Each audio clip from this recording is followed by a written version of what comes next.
Good morning. I'm John Begg, President of the Model A Ford Foundation. Welcome to the museum. We were all expected to be here in person today, but because of COVID-19, well, things had to change. But we're not going to change. We still want to show you the museum. So with the help of Randy Zuka and Jim Thomas, let's take a quick walk through the museum. Gentlemen, welcome. You're walking into the showroom. This is the showroom of the Model A Museum. The first thing you're going to see is probably some pretty nice eye candy for you, a 1929 town car. But I have some guests I want to visit with you and have you meet first. Let me introduce you to Bill Truesdell. Bill is president of MOFCA, Model A Ford Club of America. Good morning, Bill. Good morning, John. Good to see you. Nice to see you. And it's a pleasure to be here and represent many members of MOFCA who support the Model A Ford Museum. Great to have you on the tour. Let me also introduce you to Joe Fox. Joe is the president of MARC, Model A Restorers Club. Good morning, Joe. Morning, John. And I'd like to welcome all Model A'ers to this virtual tour of the Model A Museum. And certainly thank you all for your support of the hobby and of the museum. I want to point out this is a beautiful car right here. It's a 29 town car. Actually, the rarest of all the passenger Model A's that were built. It was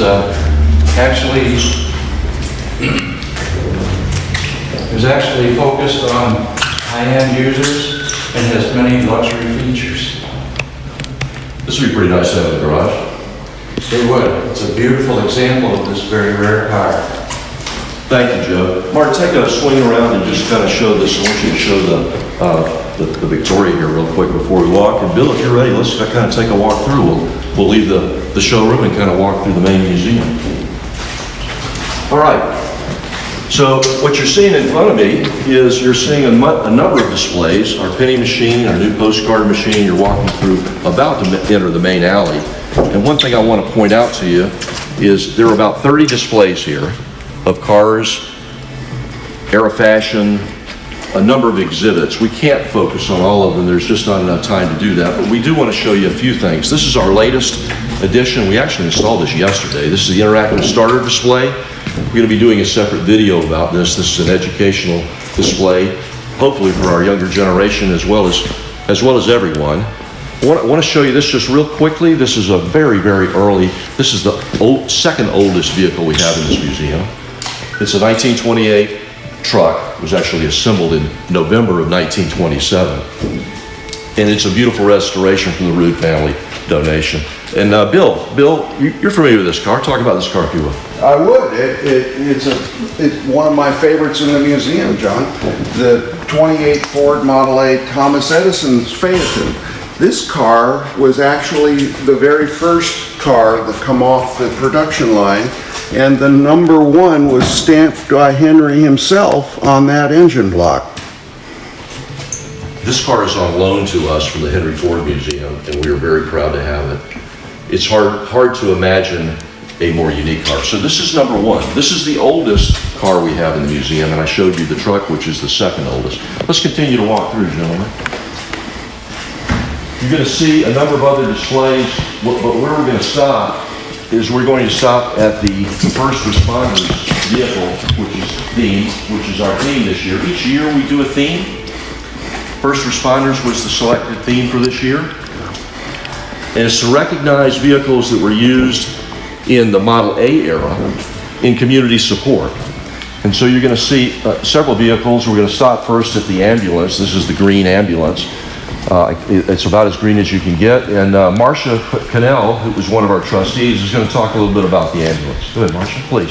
Hi, this is a 1931 Model A ambulance on loan to us from Mr. Wayne Arnold in Seaborn, Indiana.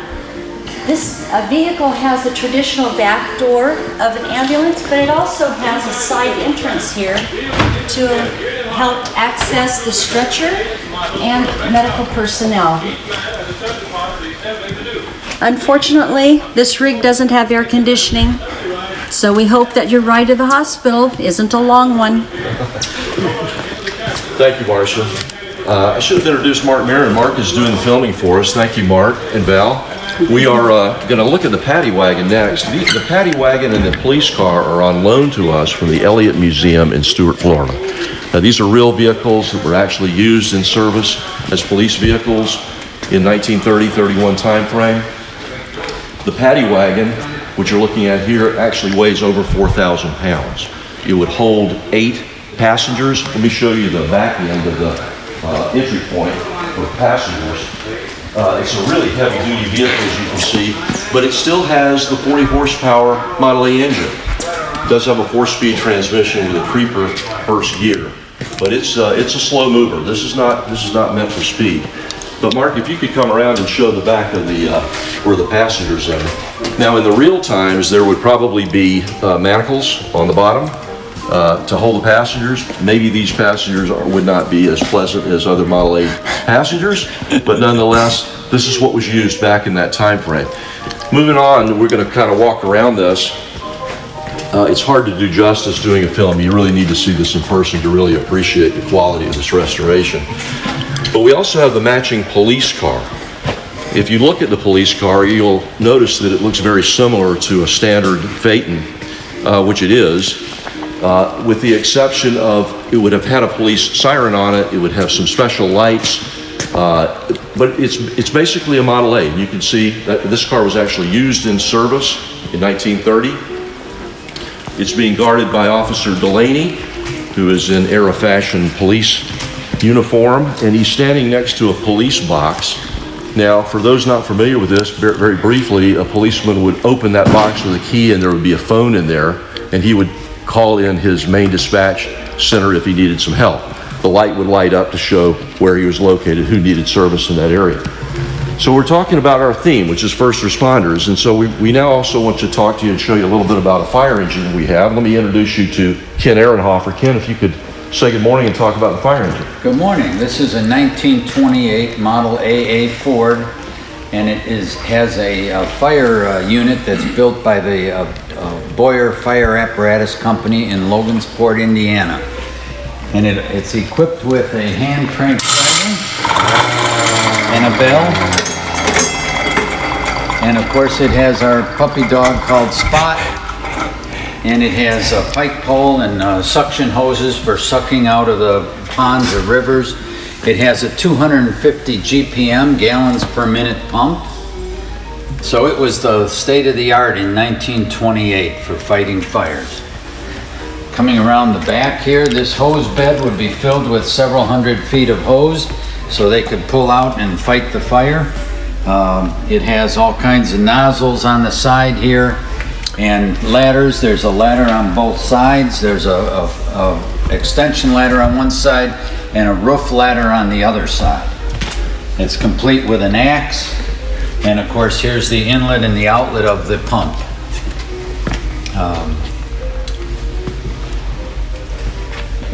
Beautiful.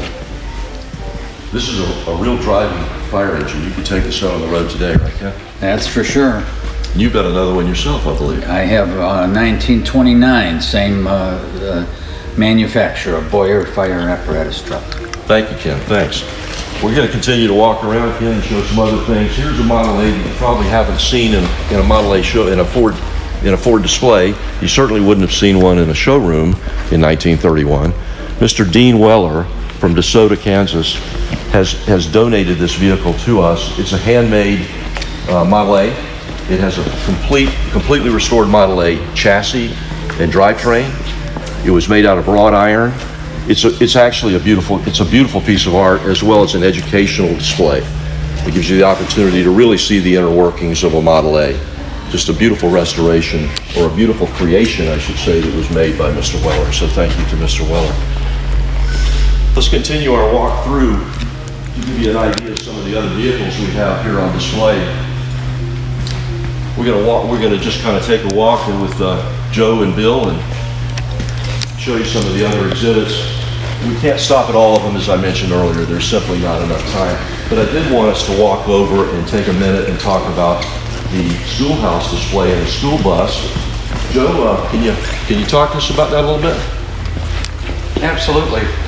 This is a really beautiful display over here. It actually depicts a schoolroom such as the one-room schoolhouse that was used in the Model A era. You'll see era maps, books, desks even from the area, and even some of the mannequins are clothed in era fashions of the time period. It's quite an interesting display, but the best part of course is the school bus itself. So if you look at the school bus, you'll see this is where we, if I can help you with this a little bit, this is where we allow some of our school children to come in and we'll do photo ops. They love that part of the display. Oh, that would be great. Yeah, this is a 1930 school bus. It was bought by the El Monte School District in California, and it was used to haul students to school all the way up through the 1940s. Now it's got the original 40 horsepower engine just like used in the cars. Of course, it had to be geared down quite a bit to get that power through, and as a result it has a 35-mile-an-hour top speed, and that's exactly why it has the nickname of Huff and Puff #1. Yeah. This is the other, thank you, Joe. Continuing our theme of first responders, we did want to point out this tow truck. This is an original AA 1930 Model A tow truck. Again, part of our first responders. Let's continue our walk through, and we're going to look at some static displays, a compressor, but I want to stop at a display with Judy Watson. Judy is going to talk to us about fashion. She's going to talk to us a little bit about her guest, Axel. Judy. Hi, as long as you're coming through the service area, I want to take you into the garage here and meet Axel. Axel the mechanic is wearing a coat exactly like he would have been wearing 90 years ago if he was a real man. And if you look at him, I mean, you can't get much closer to being realistic. He even has veins in his hands, for goodness sake. All through the exhibit, you've seen fashions next to cars, next to vehicles that complement the vehicle so well. Same thing with Axel. He's just the perfect complement to this vehicle here. So thank you for visiting our garage. Thank you, Judy. Judy said it well. So this museum is trying to tell the Model A story. From the early cars all the way through the 31. We're now looking at the parts and service display, which is the other part that was really an amazing work of dedication by John Marshall and his crew. So these are original cases that you would see in a Model A or a Ford dealership back in that time frame. They're full of NOS parts, new old stock. All of these have been donated from many of our members. That's the 1920s cash register. You can't really take it all in. It's hard to not spend quite a bit of time here. But I will point out a couple of quick items behind the counter, which Mark is not focused on at the moment, but there is an engine, a Model A engine, in a crate. It's never been uncrated. It's a new NOS part in its original packaging. So really an amazing collection. And you can see as you go through, it's not just the parts for the cars, but you'll also see accessories. So for instance, these are called header clocks, and these would be offered as an accessory. That's our newest display. We're still in the process of completing it. In Model A's, you'll see some of the tools, the bases, and just a whole array of different parts that were available at the Model A time. Well, that concludes our tour. I know it was brief. You can't do it justice by video. So I want to thank you for attending. I want to ask you to come next year, the third Saturday of September, which is September 18th of 2021. We hope to have Model A Day. We hope to see you there. We want you to see the first responders vehicle, and thank you for your support. Continue to provide your support. That's what makes this happen for us. We appreciate you coming. Thanks again. Bye, everybody.